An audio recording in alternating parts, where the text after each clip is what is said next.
Hello, hello. This is Christine Barr. You're watching Black Tea News.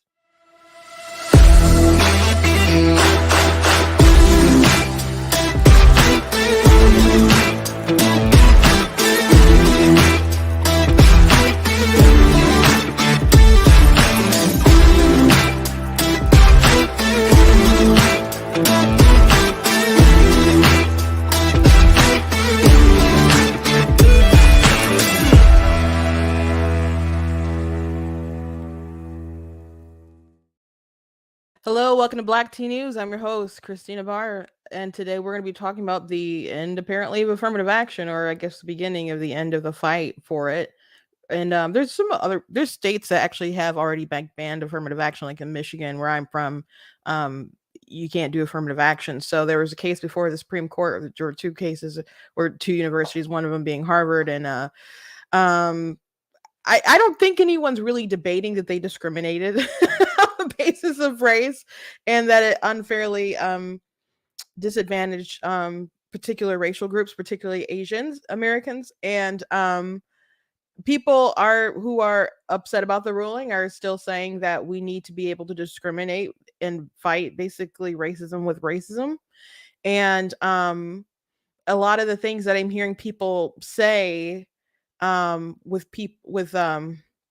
different minorities maybe living in disadvantaged circumstances can go beyond race into like socioeconomic. So if there's a black kid in the neighborhood who's at a disadvantage because of where he's growing up and income level and the school where they're at, the white kid is likely in a similar situation. So there's a lot of thoughts, I guess we'll get through today on this. But as people are saying, oh, we need like equal access, etc., to me, I'm just like in my head, I'm like, okay, but why are you guys against school choice? Because it kind of sounds like you're for school choice, but you can't say that because of political ideology and not some kind of like consistency about actually caring about people having an equal opportunity to succeed or the best sort of outcome possible for them. So we'll be talking about that, and that'll be the huge chunk of the conversation for today. We got some quotes from the actual ruling, some quotes from the dissent, quotes from the concurrence, and quote from Obama and Michelle weighed in, and other folks weighed in, and we get some commentary. So this will be the large focus of the day. And the second thing I like to talk about, but I put it in the top of the page, but or the title, not promising that we'll actually get to it. We'll see how long we'll actually talk about the affirmative action thing. But base politics, particularly Brad Palumbo, wrote an article about Elon Musk and his him saying that people who have like targeted harassment of calling people cis like over and over again in a clear way that's meant to be harassing, mentioning that it's harassment. Brad's like, well, he's applying his free speech policies not really equally. And so I read Brad's article, and I don't love it. I'm not impressed with it. So I want to talk about it and go through there, because he thinks it's silly that cis is called, is referred to as a slur. And I don't think it's silly. And you guys know, if you've been around for a minute, that I wrote an article actually about cis being a slur. So, and why it can be considered a slur, and why I consider it a slur. And and just because something is a slur doesn't mean that you're like crying or something because someone called you that. Like, I was on a live a couple weeks ago, and someone was mad at me because I wouldn't adhere to their gender ideology, so they kept calling me a dog. I mean, obviously that was a slur. It was meant to be offensive and get under my skin. I was kind of like, I'm not about to like blow a gasket because you're trying to hurt my feelings. So people are dogs in general like a slur or whatever? No. If someone uses that to calls you outside of your name, it is meaning it to be derogatory, of course it can transfer to a slur. Is it as bad as other slurs out there? No, but I guess it really depends on how you take it. So anyway, I like to get to that. Not sure if we will or we won't. I know I mentioned yesterday that we talk about the Trump tape release thing and his comments on it, but I'm gonna have to maybe table that. I didn't expect this news to like come out today, so it's huge news. It's historic news, and people are flipping out about it, and it's worth talking about. So before we jump into it, I want to encourage you guys to go to blacktnews.com, check out different content on my website, like the article I cited that that I made. You can check out different merch that we have at the store, like the I'm not the victim you're looking for, how appropriate for today's discussion, and the be better not bitter, how also appropriate for today's discussion. So you guys can check out different merch that we have at this online.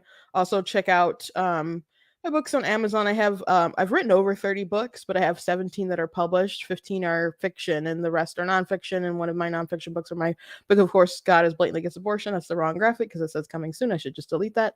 But there we go. It's out. You can actually get it today. You get it right now. So go ahead, pick that up. It does cover theology, obviously, but also covers philosophical concepts like personhood, for example. There's a big discussion, and I want to talk about this. I'm gonna have to film a separate video with Lila Rose with live action had a debate with Destiny, the Twitch streamer, and also Kristen Hawkins was also there as well. And so Destiny's big thing is like consciousness. And so I don't think that makes a lot of sense. And I have so many thoughts about it that some of them addressed in the book for sure. But I'll have to address it more at a later time. I can't do it right now, but I had lots of thoughts about it. Certainly. But even yesterday, someone replied to me and said, the real question is when the consciousness begins. I'm like, why is that the real question? Like, who gets to determine that? Who's I guess Destiny would feel that it's not immoral to have an abortion be prior to consciousness and it's not a person. But I'm like, so there's no immorality of having that abortion at that time. But I'm like, okay, well, us deciding as the bigger, conscious people that's the metric of where we're going to cut off personhood. Don't you guys find that immoral? Like, imagine you sent your kid to school and they have a blue shirt and all the other kids are like, okay, we're going to play a game. And the game is beat up the kid in the blue shirt. And they're like, they took the knowledge that they had and then constructed the rules around, a discriminatory thing. So, you can look at personhood for having particular traits and being human plus something else. But another way to look at personhood is what's inherent to your nature. So, what if we don't accept your premise that your consciousness has to have been activated? So there's lots of thoughts. Again, I don't have time to get into it. Shout out to everybody in the chat. Thank you for watching live. Thank you for those of you who watch back. If you like what I do here, you can leave a donation at blacktnews.com/donate, cause a streamer on my website, all that stuff.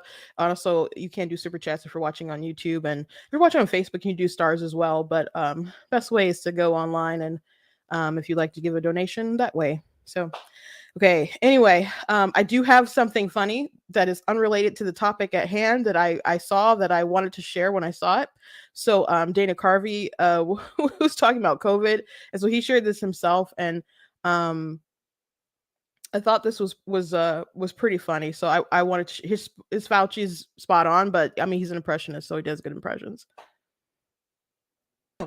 Dude, you know what I knew? There was trouble when anyone that came to our country didn't have to get a vaccine. And I go, if you're telling me I can't go to work, but everyone coming in doesn't have to get one, I go, well, once we found out when Fauci said, okay, I'm sorry, but if you've had 2 boosters and 2 vaccines, you can get and give COVID to another guy who's had 5 vaccines and 4 boosters. What's the difference between a vaccine and a booster? I don't know. Just more vaccine, but booster sounds better.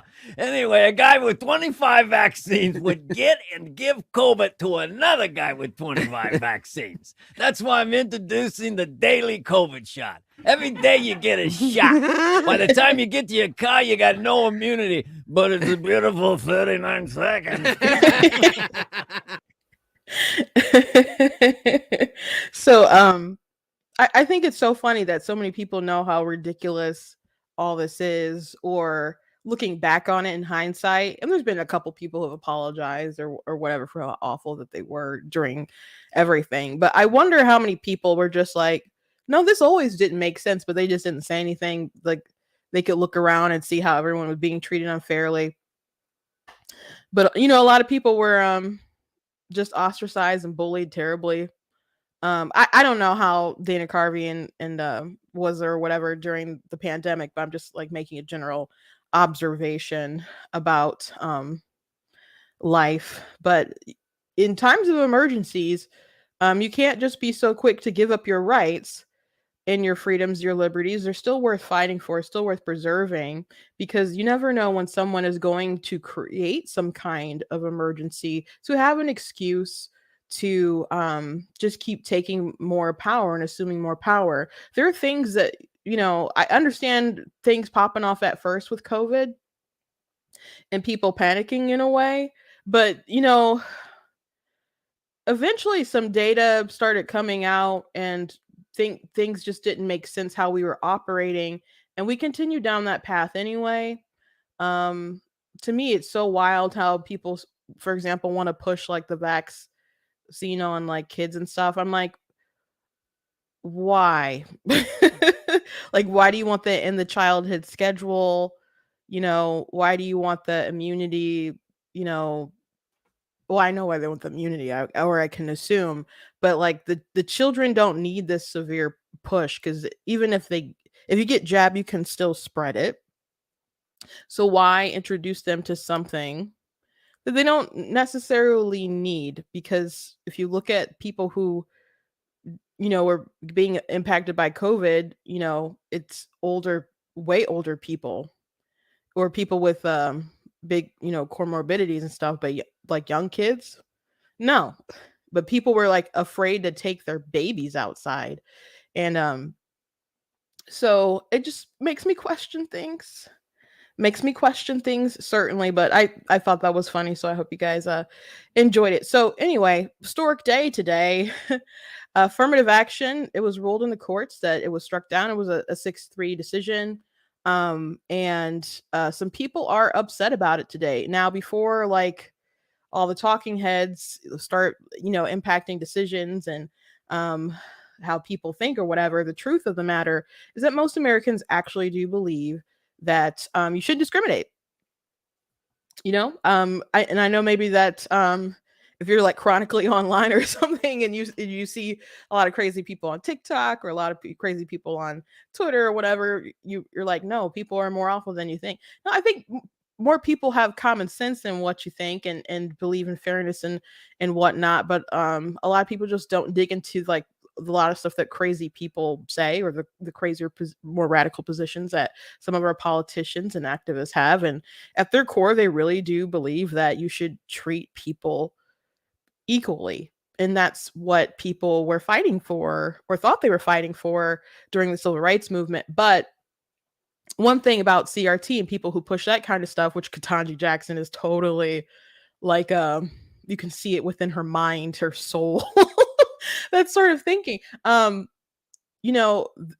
criticize the civil rights movement, this idea that we can just kind of move on to a better direction. They believe that you have to dismantle, the system a bit and stuff. So they reject the idea of race neutral policies, and this idea of color blindness. Now, I don't mean color blindness as you see an Asian person and you don't recognize that they're Asian, and you just think we're all, I don't know, gray blobs of whatever.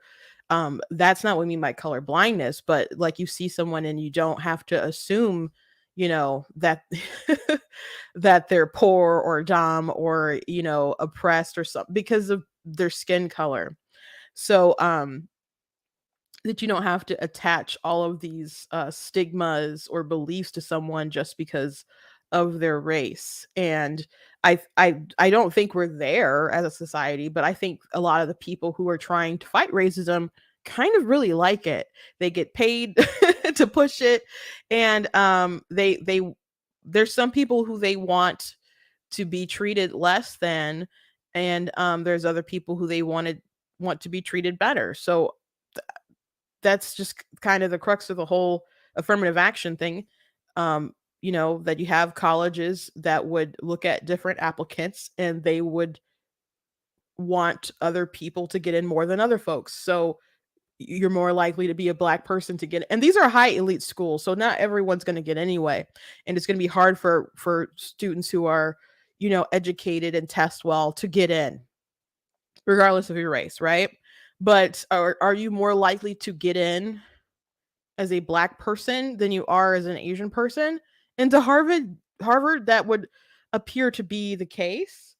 That's what they kind of discovered in the data. Harvard's admission data revealed astonishing racial disparities in admission rates among similarly qualified applicants. SFFA's expert testified that applicants with the same academic index, a metric created by Harvard based on test scores and GPA, had widely different admission rates by race.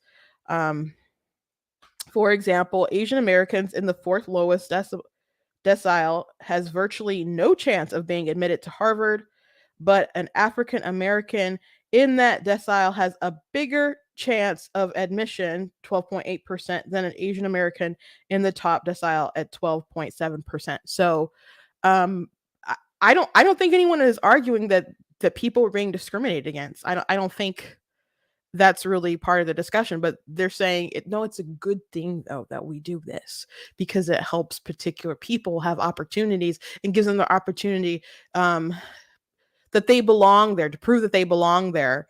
And you may prove that you can hang, but that doesn't mean that you didn't have an unfair advantage and it's not disadvantaging someone else. Like I had a conversation with someone about affirmative action and I'm like, well, this is a few years ago.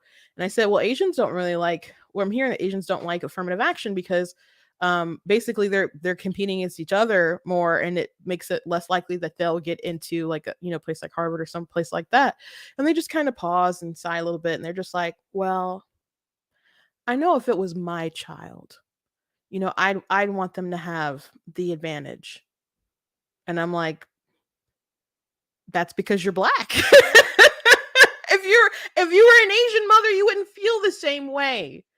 Or maybe you would because you're, I don't know, so woke or whatever. But this person wasn't super woke, but wasn't really woke, but this thing that they were saying, just like, this is, unfair. Like, think about it just a little bit. Right? So they're saying that it's okay in particular circumstances.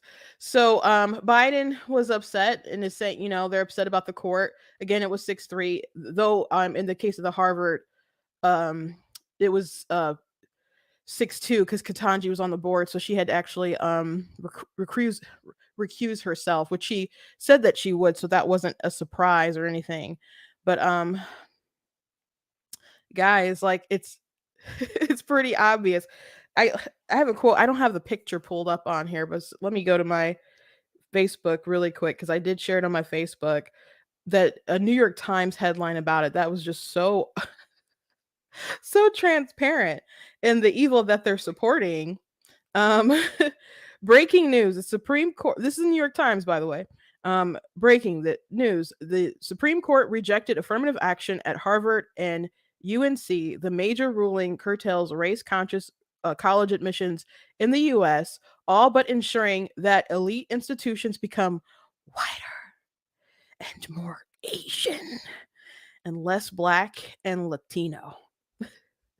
So, I don't know how much wider it's gonna get. Like I've heard some white people like, yeah, like excited and really complain about affirmative action. It's funny when people in Michigan complain about it because in Michigan we don't have affirmative action, but doesn't mean that there's going to be necessarily more white kids. And what if the Asians just tap out everybody? So don't think like, I'm white, this is my chance to shine. Like maybe not. Maybe not. But everyone will be, I guess, judged on their merit. So we'll see what happens. But just because a Black person didn't necessarily take your spot, maybe that spot that you think that you would have gone to an Asian person if this stuff wasn't in place. So if you're a white kid and you think, like, again, if you think it's your time to shine, that's not necessarily true, bruh. That's not necessarily true. So let's go to Biden. His comments about the court, and we'll watch a little bit of commentary from some people from MSNBC. President Biden, the Congressional Black Caucus said the Supreme Court has thrown into question its own legitimacy. Is this a rogue court? This is not a normal court. Should there be term limits for the justices, sir? The president there leaving the Roosevelt Room.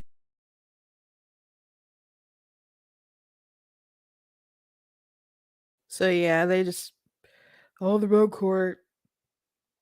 So Barack Obama, mostly Michelle, he just had a little statement at the end. I'm gonna go ahead and read what the former president said, who and his wife, which, by the way, Obama went to prep school. Back in college, and this part's Michelle. Back in college, I was one of the few Black students on my campus, and I was proud of getting into such a respected school. I knew I'd worked hard for it, but still, I sometimes wondered if people thought I got there because of affirmative action. It was a shadow that students like me couldn't shake, whether those doubts came from outside or inside our own minds. So, right there, that's a pretty big reason to oppose affirmative action, because you don't know whether or not people are really succeeding based on their merit.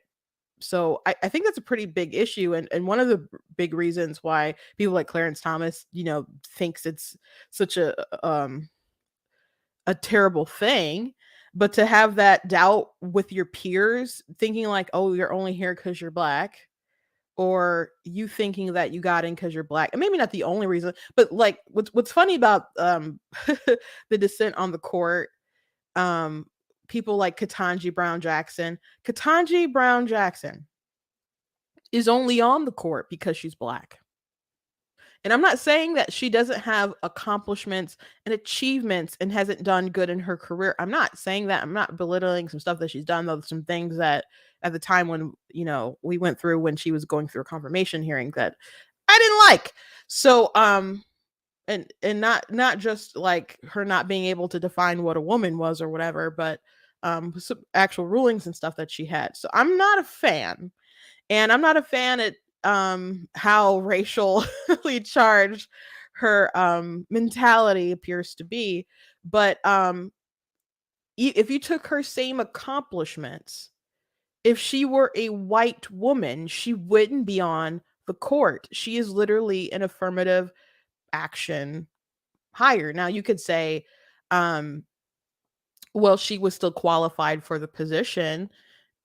That doesn't mean that she was, there's not people who were out there who were better than her at that job, but there's always going to be an asterisk next to her name that she got this because she's Black. And I don't think that's good. Like, if you like, her rulings and her qualifications and like her on the court, that's fine, but it's not good to have that little asterisk next to your name. And that's not controversial to say that. Like, if anyone's out there triggered, that literally Biden wanted to pick a Black woman. It's just a fact. So if she was the same person but didn't have that melon, if she was that same person, it was a man, because he wanted a Black woman specifically. So he did a race discrimination hire and a sex discrimination hire. And that's just the truth. So while we can talk about different disadvantages that we feel that people of color may have, isn't it obvious that there's also advantages that people of color obviously have, especially today? It's just the truth. So while you hear like this commentary from people upset about the disadvantages of Black people, it's a two-way street. People do benefit from their race as well. And Katanji Brown Jackson would not be there if they didn't discriminate against other people to get her there in that spot. And if she was a different race, she wouldn't be there. But back to Michelle. But the fact is this: I belonged. And semester after semester, decade after decade, for more than half a century, countless students like me showed they belonged too. It wasn't just the kids of color who benefited either. Every student who heard a perspective they might not have encountered, who had an assumption challenge, who had their minds and their hearts opened, gained a lot as well. It wasn't perfect, but there's no doubt that it helped offer new ladders of opportunity for those who, throughout our history, have too often been denied a chance to show how fast they can climb. And so, she makes the argument there that having that diversity is good to have people of different perspectives there. But Michelle Obama is also the same person who said after the 2016 election that women who voted for Donald Trump voted against their own voice. So these people can they value your outlook as a person of color if you're the right voting kind of person of color.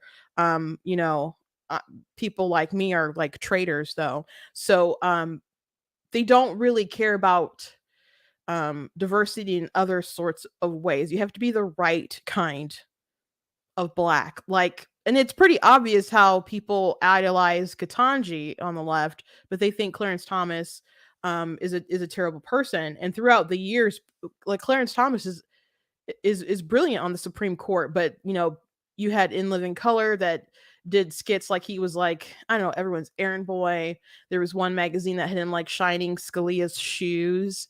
You know, they want to act like this, like he's just the diversity hire on the court. And a lot of Clarence Thomas has such a fascinating history of being like racially jaded and his heart becoming so hard that he had to like he saw he was going down such a dark path and he had to like pray to God to like heal the bitterness and the anger that he had, and he just turned around and really honed in his philosophy. But he had a life that was very interesting, you know, very hard, and he worked very diligently to get where he was. And once he started to rise, they totally destroyed him or tried to destroy him.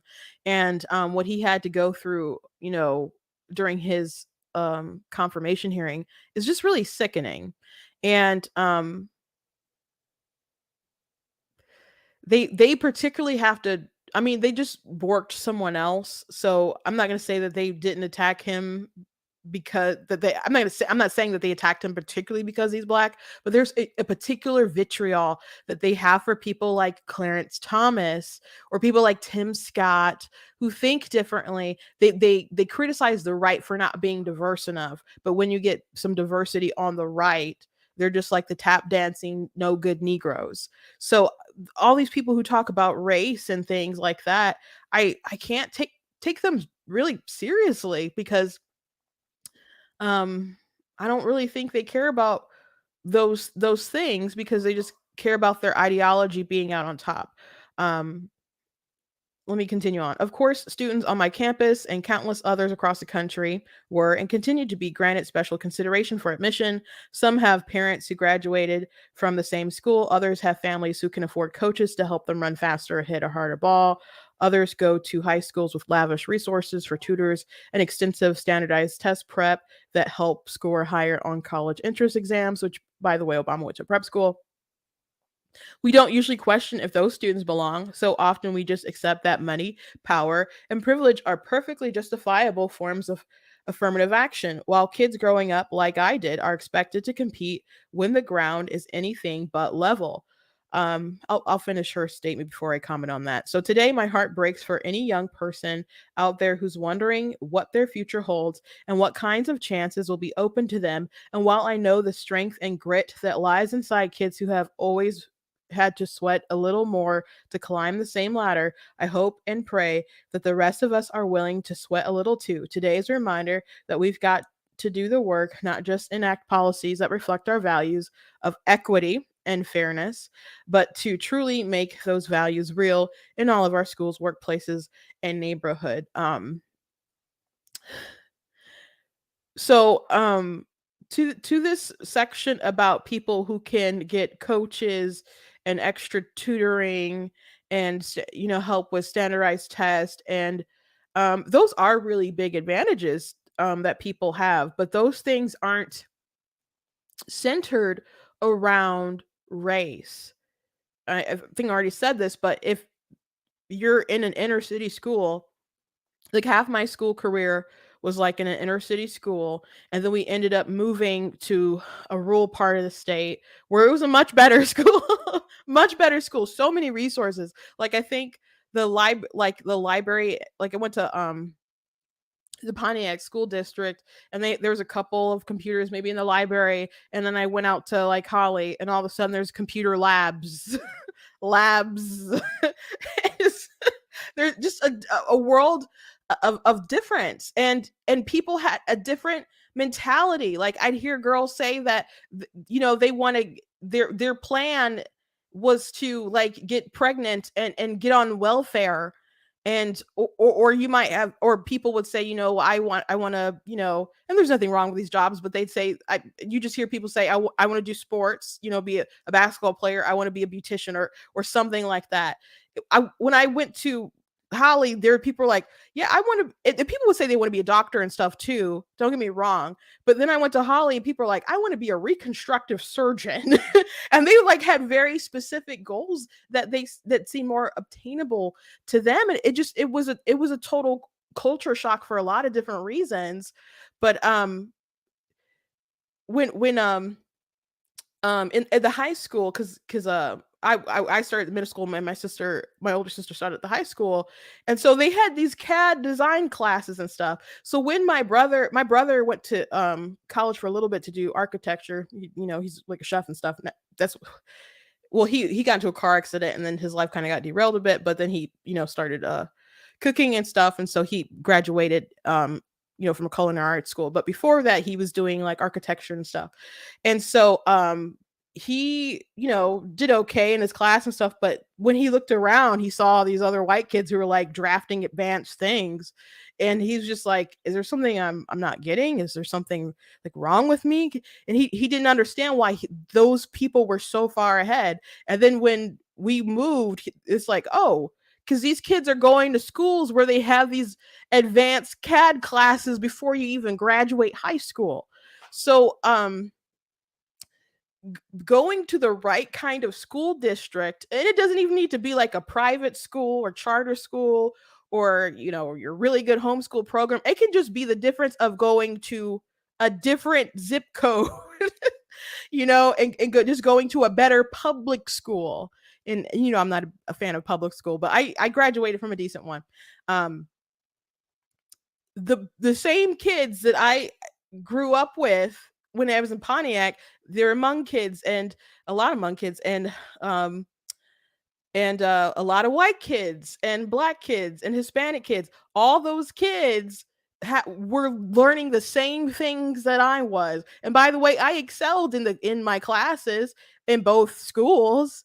Um, and there were other black kids and folks who excelled and did better. So the racial thing didn't really hold folks back, but I had a conversation not too long ago with my sister, and she said she was always like in advanced classes in Pontiac and stuff, schools, and she said like all the kids in the advanced classes, she did realize that they came from two-parent homes, and she said there's like one person who their dad passed away, but everyone else had like a two-parent home. So if you really want to give people the best opportunity, these folks just I feel like you're so close. You're so close. Yes, people have different circumstances that make them that they're not on an even playing field, but that's not exclusive to race. So if these people really cared about giving kids the best possible education, their best foot forward, their best chance, why don't these people support school choice? Why don't they support school choice? Why can they send their kids to private schools, and Obama can go to prep school and all this stuff, but people take, they don't want parents to take an allocation of their tax dollars, or their tax dollars, or tax dollars that are supposed to be, for the child or whatever when they go to school. The idea of school choice, or at least programs that have done it across the country, is the money that would go to the funding, instead of going to the school, it follows the child. So if you want to allocate those funds to help, pay for like private school or help with some of the fees for like homeschooling or other stuff, you can do that. And in Arizona, because my cousin did this, but some of the money still goes to the public school, so they're not like totally on the outs, so they still have some money. But people argue against school choice because they're like, well, what happens if all these parents pull their kids out of public school and then the public schools won't be funded? If the public school is a good school, why would all these parents pull their kids out of the school? So it's just, people don't want them to have to compete. They want these kids trapped there, and you can keep pouring money. And in some of these schools, there's administrative problems. There's people stealing money. That was the case in some of the, the areas of schools and stuff that we grew up in. So just kind of spare me. Spare me. There's more important factors to consider than race, but they don't want to do the thing that could really help children and set their best foot forward. That doesn't make any sense to me, other than political nonsense. Obama's statement at the end was, like any policy, affirmative action wasn't perfect, but it allowed generations of students like Michelle and me to prove we belonged. Now it's up to all of us to give young people the opportunities they deserve and help students everywhere benefit from new perspectives. And then he gave like a couple different resources, so he kept it short. But yeah,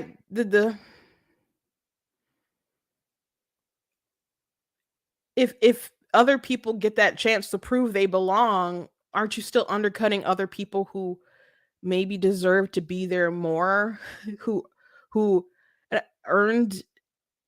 Well, I don't want to say people don't earn it when they get there at college, but it's competitive. There's only so many slots. So did you take someone's spot who maybe deserved it more for whatever reasons? Perhaps, but it's a way more complex issue, and people just focusing on race doesn't make sense. So, people so they can't, the schools can't discriminate, but they can still. The people are thinking there's a workaround or whatever, but you can still include like in your essays how race has impacted you in your life or whatever.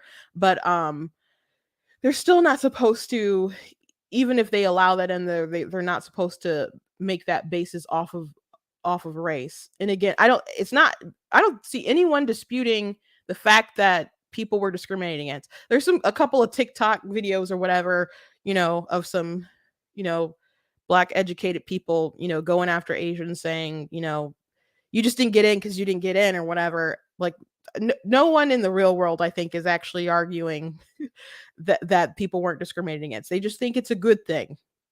They literally just think it's a good thing. I want to play these two clips from MSNBC, some commentary regarding this issue. And again, I don't see why these people aren't like so gung-ho for pro-choice as far as schools anyway.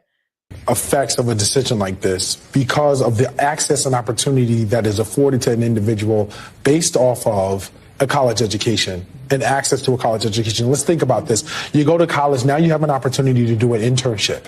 You get an internship at a particular company, now you have an opportunity to be set up for a particular job and a career path. All of those things, earning potential, where you can live, what you can afford in terms of building a family and having access to this quote unquote American dream. All of this, in many respects, is contingent on your access to a quality education. And so when you are limiting that, particularly in many respects, based off of a misunderstanding or a disingenuous conversation about race, what you're doing is you are limiting people's access to the American dream. And that is something that we have not really been honest about in our discussion. Part of why we've gotten so far in this conversation that's pushed back against affirmative action so long is because we haven't been honest about where we are as a country in terms of race. And the fact that, as Eddie talked about early on, what is likely to occur is we are going to now see a very steep and significant divide in terms of access and who is able to really get into these spaces in terms of elite universities, people who would be able to get in there and thrive and do well and excel. And now we're going to see that segregation become wider and wider because it's going to take a while, as Laura already talked about, for us to figure out what does this mean and how does this work. And the biggest problem with this entire discussion is you're taking affirmative action away, but you're not replacing it with anything. Well, we don't know what these other states that she's going to go on and say there's other states that have implemented and stuff, but one, how do you know that this is just going to mean that there's not going to be black people are going to be able to compete and stuff, and what are the reasons why maybe there aren't black kids doing as well as other folks? Maybe if you looked at some of our, I don't know, I already mentioned 2-parent homes. There's so many kids being born out of wedlock, and people, there's so much more that you could do for your children if you built a family and could just didn't sleep around. I guess I can say that more delicately, but we have a really big problem in America in general, but it's really bad in the Black communities. It really is. And I'm not saying that you can't succeed and do well for your kids if you're a single mom or a single dad or whatever, but it does put your kid at a disadvantage. It just does. I don't think there's some kind of inherent reason why there'd be less Black kids in school, which, by the way, Nigerians come in here and kill it. People, you have Black immigrants who will come to America and they'll do really well, and I've seen so many kind of Africans look down on Black Americans because they think we are blowing our opportunities. They think we're lazy, and they'll come over here, first generation, second generation, or whatever, and they'll just have this attitude of I can succeed, I will succeed, and they'll do really well. So other people of different of races can still go into these places, qualify, succeed. Maybe you'll see a bit of a difference, and even if it gets really white, or even if it gets really Asian, is that an issue? Like, why are you so angry about it when you're a school and you're teaching people and it's competitive and you're just going based on merit? And I can't remember if I already showed this or not, but here's just some polling. Americans don't believe that race should be a factor. Now, I don't know after how much commentary there is and hype in the news and people trashing Clarence Thomas, how these numbers will kind of shift, but Americans generally don't believe that we should consider race, that we should consider merit on this stuff. But they don't think so. Again, they, like New York Times, like, oh, we could have a more Asian colleges. I'm like, that's one thing that bothers me about like some of the conversations that we have about movies and race changes and other stuff like that. Because I mean, I have noticed that progress to people isn't necessarily just things being more diverse. It's just being like less white. Like being less white is a virtue. And if you recall, be less white was like something that different companies were teaching and having programs. Like Coca-Cola literally had like a program saying be less white. And I've mentioned this many times with the African American History Museum, had a graphic about whiteness in America. I'm not going to go through it today. I'm just going to show like part of it really quick. So you guys can go look this up. It's one of the most racist things I've ever seen. But there was all this commentary, especially in 2020, about how whiteness is bad and all this kind of stuff. So it just kind of seems like people aren't just pro Black or pro other minority groups are just really anti-white, and it's I think it's gross. I think it's disgusting. And Asians do really well, so a lot of people see Asians as white adjacent, cuz they foil their plans when they want to talk about, how awful minorities are doing, and here's those darn Asians who are doing well. Well, they bring in kind of a different it's not just cuz it's in the genes or something. There's different like cultural um things going on with the family unit and stuff, and how they're kind of driven toward academic success, and the mentalities that they have that make a lot of the difference. I did really well academically in school because I was really driven toward success, and I was very self-determined. you know um my mom worked on my spelling words for a little bit when I was a kid, but then she kept having babies and I kind of got pushed out a little bit. So a lot of, I love my parents, but a lot of it was like kind of self determinedness. And but also, and I told a story about how I wanted to make them proud and I wanted to do well, but we have so many broken, dysfunctional sort of families that um, don't in, don't even have the time, I guess, to even instill some discipline within the families to kind of achieve that academic success.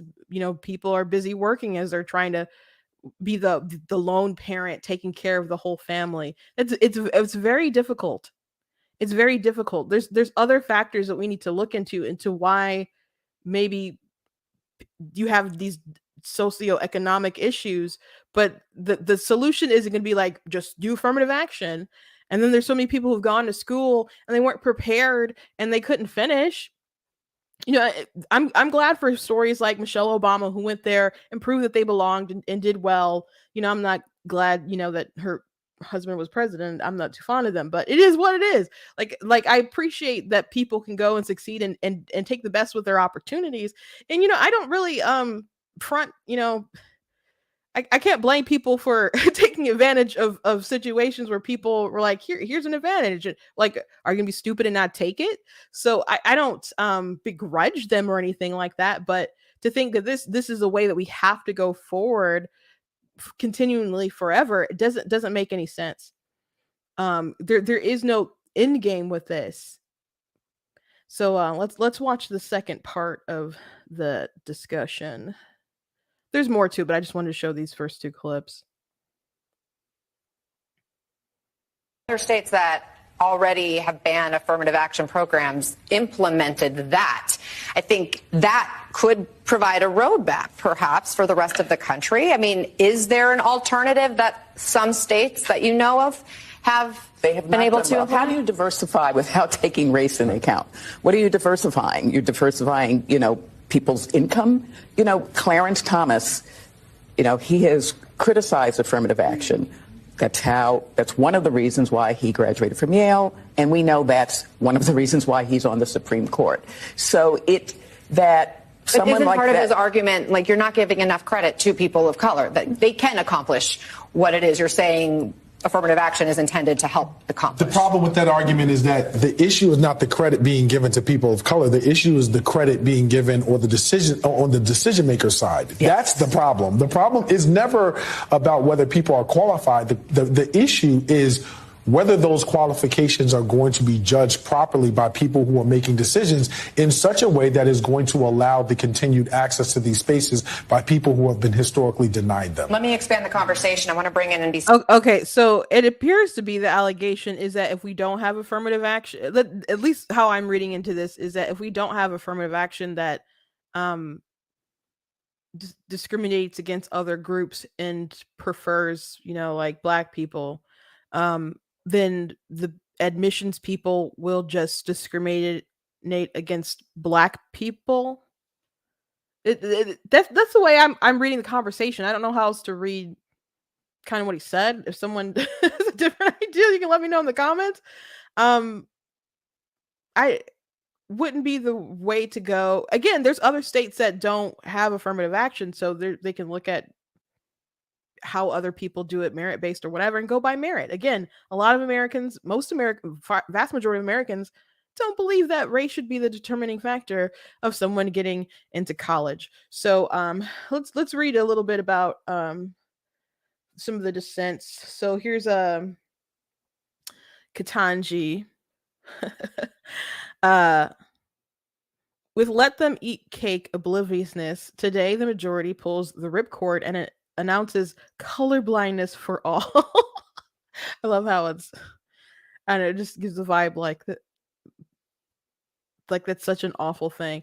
By legal fiat, by deeming race irrelevant in law does not make it so in life, and having so detached itself from this country's actual past and present experiences, the court has now been lured into interfering with the crucial work that UNC and other institutions of higher learning are doing to solve America's real world problems. No one benefits from ignorance. Although formal race-linked legal barriers are gone, race still remains race still matters to the lived experiences of all Americans in innumerable ways, and today's ruling makes things worse, not better. The best that can be said of the majority's perspective is that it proceeds from the hope that preventing consideration of race will end racism.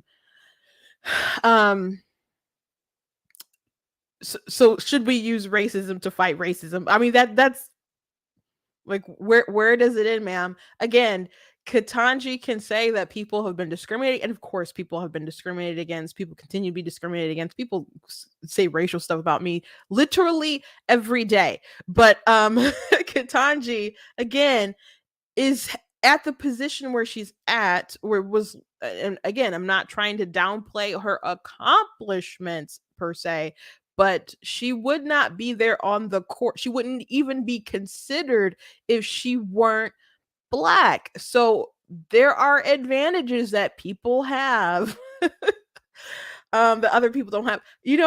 I'm gonna I gotta show you guys this. I wasn't gonna show this, and I right now there's let me see if I can find it. I saw this video and it's the most pathetic thing I've ever seen in my whole entire life, I think. Where there was a white guy who's being harassed by a black guy with a knife and was like doing all kinds of threats. And then the police came and was going to arrest him, and he starts getting so upset because he didn't want the guy to be arrested. He just wanted them to stop, I don't know, threatening them violently and stuff. And he's like he's upset because he doesn't want the black man who's apparently a violent lunatic to think that the white man reported him because he's black. So this kind of like racial infusion obsessiveness from people is going to destroy our world. Maybe not the whole world, but particularly the United States of America. He was arrested and charged with simple assault and terroristic threats. Following his arrest, he was transported to the DeKalb County Jail. Let's go to the squad car, please. Okay, that way. Why is it happening? I'm being arrested? Yes. For what? For what? I'll be with you just 1 second. Mm-hmm. But still, I will need for you to fill out a statement for him. I don't want him arrested. I just want him to leave us alone. I know, but he had a weapon on him, and it was terrorist threats. Brandishing is not a crime with a knife. Brandishing is only a crime for a gun. Terroristic threats, though, sorry. Because he said die to me and had his knife out? All that was done. The threats, everything. Before we finish, because he had a knife out and he said die to me, like, oh, this is so pathetic. Let me get a statement. I thought you were going to arrest him. I wouldn't call. I just wanted to leave us alone.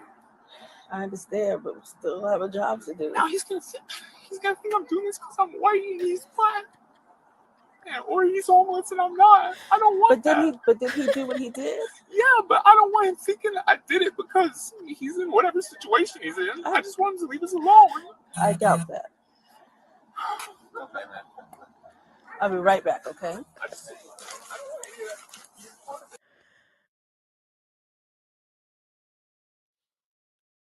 The most pathetic thing I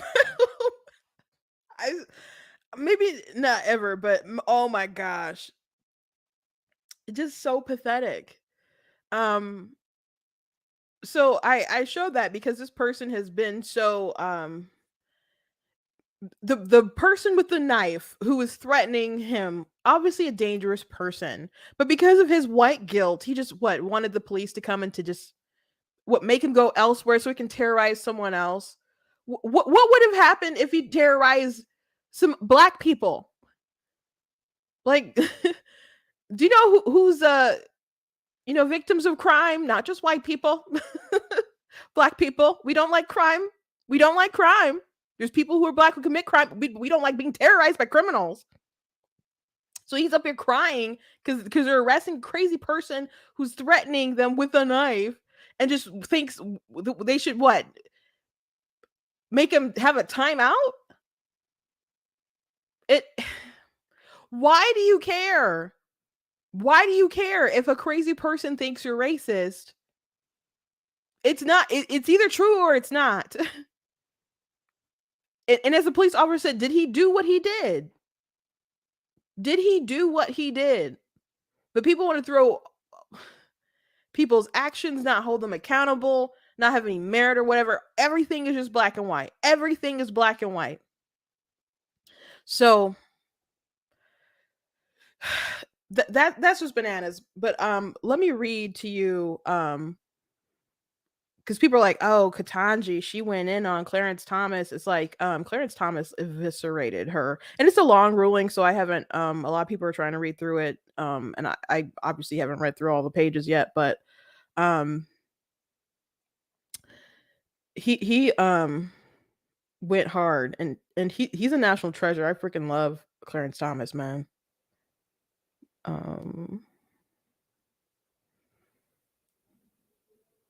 Here we go. Nor do Justice Jackson's statistics regarding the correlation between levels of health, wealth, and well-being between selected racial groups prove anything. Of course, none of those statistics are capable of drawing a direct causal link between race rather than socioeconomic status or other factor and individual outcomes. So Justice Jackson supplies the link herself, the legacy of slavery and nature of inherited wealth. This, she claims, locks blacks into a seemingly perpetual inferior caste. Such a view is irrational. It is an insult to individual achievement and cancerous to young minds seeking to push through barriers rather than co-sign themselves to permanent victimhood. If an applicant has a less financial means because of generational inheritance or otherwise, then surely a university may take that into account. If an applicant has medical struggles or family member with medical concerns, a university may consider that too. What it cannot do is use the applicant's skin color as heuristic, assuming that because the applicant checks the box for black, that therefore conforms to the university's a monolithic and reductionist view of an abstract average black person. Accordingly, Justice Jackson's race-infused worldview falls flat at each step. Individuals are the sum of their unique experiences, challenges, and accomplishments. What matters is not the barriers they face, but how they choose to confront them. And their race is not to blame for everything good or bad that happens in their lives. A contrary, myopic worldview based on an individual's skin color to the total exclusion of their personal choices is nothing short of racial determinism. Justice Jackson then builds from her faulty premise to call for action, arguing that courts should defer to experts and allow institutions to discriminate on their basis of race. Make no mistake, her dissent is not a vanguard in innocent and helpless. It is instead a call to empower privileged elites who will tell us what is required to level the playing field among caste and classification that they alone can divine. Then after siloing us all into the racial caste and pitting those castes against each other, the dissent somehow believes that we will be able at some undefined point to march forward together into some utopian vision. Social movements that invoke these sorts of rallying cries historically have ended disastrously. Unsurprisingly, this tired and failed system defies both law and reason. Start with the obvious: if social reorganization in the name of equality may be justified by the mere fact of statistical disparities among racial groups, then that reorganization must continue until these disparities are fully eliminated, regardless of the reasons for the disparities and cost of their elimination. If blacks fail a test at higher rates than their white counterparts, regardless of whether the reason for the disparity has anything at all to do with race, the only solution will be race-focused measures. If those measures were to result in blacks failing at higher rates, the only solution would be to double down. In fact, there would seem to be no logical limit to what the government may do to level the racial playing field outright. Wealth transfers, quota systems, and racial preferences would all seem permissible. In such a system, it would not matter how many innocents suffer race-based injuries. All that would matter is reaching the race-based goal. There's no end game. There's no end game. If you end up creating more racial disparities, you just have to create more racial disparities to try to fix it. You're just making some kind of big Frankenstein monster. And it just keeps getting worse and worse. There's a snippet I have of Sotomayor as well. Notwithstanding this court's actions, however, society's progress toward equality cannot be permanently halted. Diversity is now a fundamental American value, housed in our varied and multicultural American community that only continues to grow. The pursuit of racial diversity will go on. Although the court has stripped out almost all uses of race in college admissions, universities can and should continue to use all available tools to meet the society's needs for diversity in education. Despite the court's unjustified exercise of power, the opinion today will serve only to highlight the court's own impotence in the face of America, whose cries for equality resound, and has been the case before the history of the American democracy. The arc of moral universe will blend toward racial justice despite the court's efforts today to impede its progress. Martin Luther King, our God is marching on. You're so silly. Now people can continue to like write about their experiences, but in the actual opinion written by Roberts, he does at the same time, as all parties agree, nothing in this opinion should be construed as prohibiting universities from considering an applicant's discussion of how race affected his or her life, but be it through discrimination, inspiration, or otherwise. But despite the dissent's assertion to the contrary, universities may not simply establish through application essays or other means that regime that we hold unlawful today. So you still can't discriminate. Now, our school's going to maybe try to still find some kind of way. Like, it's so ingrained, like the DEI, the equity stuff. It's so ingrained. Anti-whiteness, it's so ingrained, so we'll see what happens. But people can still succeed despite whatever color they are. Like, people have me being black, like, of course it's a big part of my life, but not mainly because I'm waking up every day thinking, oh, I'm black, but people treat me different kind of ways because I'm black, but mostly because I'm a black conservative, and a lot of people resent it. So it's could we live in a color blindness society? Yeah, but we have so many like demands of how we think that certain people should be, and that's not correct. That's not right. I mean, I talked the other day, I think in a comment, about how people will talk about white evangelicals and rip on them, which doesn't make sense, because I'm like, black people believe they sit in the pews and read from the same book. We cite the same kind of stuff, believe the same kind of things, but they don't mind black religious people because they still go out and they vote Democrat. So they're not going to talk about Christian nationalism and trash black Democrat Christians when they cite the Bible or something like that. But in my case, because I do vote on the right, people will come at me hard and be like, oh, that's a the enforced religion of the slave master. I'm like, what the like that's a white man's religious. FYI, Jesus was also black. I'm like, that you're not making any sense. And people say the darndest craziest things. But they'll give you a pass if you believe the same kind of way, but they try to find ways to tear you down if you don't. So people upholding race like it's some kind of virtue all in itself, I don't believe it. Because at the end of the day, people still look at what you believe and how you act, and they will not like you based on what you believe and how you act, regardless of race. Like Clarence Thomas gets no special protection because he's black. He gets no special sort of place in black society or whatever.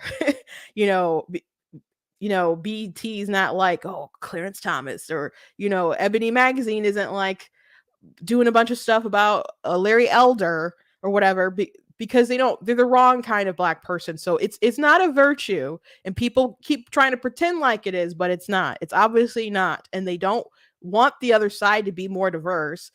And that's one reason why they keep attacking people like me. So last thing I think I want to read before we're already an hour it is a statement from Clarence Thomas that was on the last page that was really good. The great failure of this country was slavery and its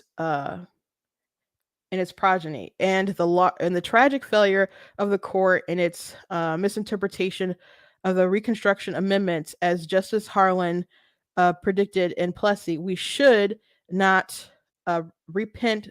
I'm sorry, it's kind of small when I'm looking at it. We should not repeat this mistake merely because we think, as our predecessors thought, that the present arrangements are superior to the Constitution. The court's opinion highly makes it clear that Grutter is, for all intents and purposes, overruled, and it sees the university's admission policies for what they are: rudderless, race-based preferences designed to ensure a particular racial mix in their entering class. Those policies fly in the face of our colorblind Constitution and our nation's equality ideal. In short, they are plainly and boldly unconstitutional. C. Brown, noting that Brown case over the year earlier has declared fundamental principle in the racial discrimination in public education is unconstitutional. While I am painfully aware of the social and economic ravages which have befallen my race and all who suffer discrimination, I hold that our enduring hope that this country will live up to its principles so clearly enunciated in the Declaration of Independence and the Constitution of the United States, that all men are created equal and equal citizens must be treated equally before the law. But if you're into CRT and stuff, you don't believe that. You don't believe in neutral race policies. So I'm not surprised, some of the comments from the dissent and Katanji Brown Jackson and Sotomayor and stuff. Again, I don't think there's any disagreement that it's racism, that's discrimination, but people just think it achieves a better end and the end justifies the means. I don't think it does. And a lot of, just to repeat this, a lot of people who talk about racism don't actually care about racism. They benefit from racism. They like racism. People can talk about systemic racism, but they don't really want to get rid of systemic racism because it's their system. They want you to get riled up and emotional, and they want you to vote a certain way, but they don't want you to think too deeply about these things. So they're like, racism is good, and this is why.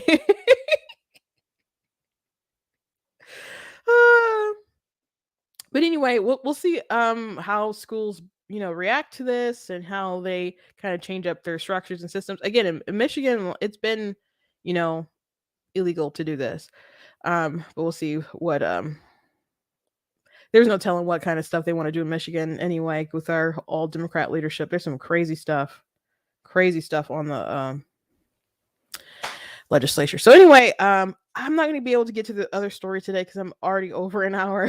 So we'll tackle the Elon Musk story with base politics tomorrow. So thank you guys for listening. Hope you guys enjoyed the show. Historic day. And if there's some more tidbits that I find interesting going through it, I'll certainly let you know and announce it, I guess, tomorrow. It's already Thursday, so the last show of the week. So thank you guys. If you like what I do here, please consider leaving a donation at blacktnews.com/donate. Cost to stream on my website, all that good stuff. So if you can support in that way, it's very much appreciated. Those who have helped and donated, again, very much appreciate it. Whether it's a gift of $10, $20, $50 or more, God bless you. Otherwise, you guys can do super thanks and super chats, and if you're on Facebook, you can send stars. But the best way to give is actually to just go to the website. You can also check out different merch at the store, like the Roe Casey aborted life win stuff. Like Clarence Thomas is just goated. I mean, the court just had the Roe v. Wade ruling last year. Now there's the affirmative action thing. So man, people's heads are just exploding. Got the "You're Not That Special." Got the cool Frederick Douglass shirt here. The Constitution is a glorious liberty document. Which, by the way, Frederick Douglass, an interesting thing in his speech that he noted was that he thought Republican people should push back on the notion that our Constitution somehow supported slavery, and so he laid out a lot of interesting things in his speech. So if you haven't read it, you should go read it. I know a lot of people on the left try to use it as some kind of talking point. I can promise it's not some kind of like communist manifesto. Just go read his speech; it's really good. But this is where that line is from. The Constitution is a glorious liberty document. So it's from his what to the 4th of July is a slave, or what to a slave is the 4th of July, something like that. But it's a great speech. So check out the merch on the store. Okay, I'll see you guys tomorrow, and for the news of the week. And it's been an interesting news week for sure. Certainly. God bless.